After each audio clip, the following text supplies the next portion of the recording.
Imaginez une opération du genou réalisée avec des lunettes de réalité virtuelle. Eh bien, un projet mené en ce moment aux hôpitaux universitaires de Genève où a été mis en place une unité dédiée à l'utilisation de cette technologie en médecine.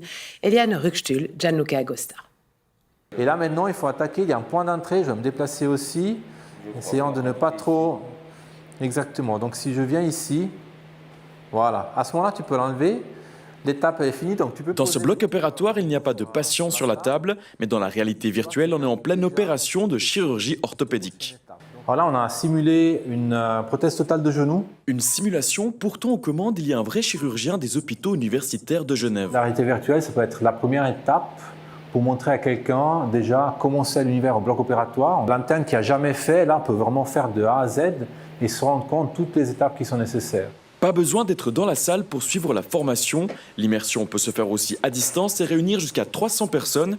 Le patron de cette start-up en est persuadé, cette technologie, c'est l'avenir. Après le Covid, on a vu qu'il y avait des lacunes dans la formation, particulièrement dans le domaine de la santé. On doit exploiter davantage les outils mis à disposition avec la technologie et la réalité virtuelle. Pour l'instant, la formation se fait sur des mannequins ou des cadavres, mais ils sont compliqués à trouver et ils ont un certain coût. Le projet est mené par le tout nouveau Centre de médecine virtuelle des HUG.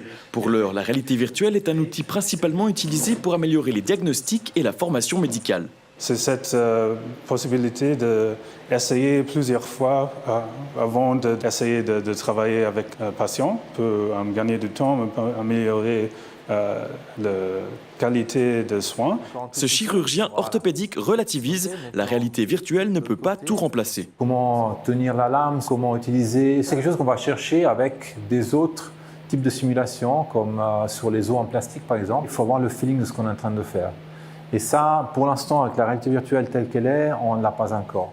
Dans les blocs opératoires, ce n'est pas pour tout de suite, mais elle fait son chemin. Des tests sont actuellement menés pour l'utiliser lors de l'examen pratique des étudiants en médecine en Suisse.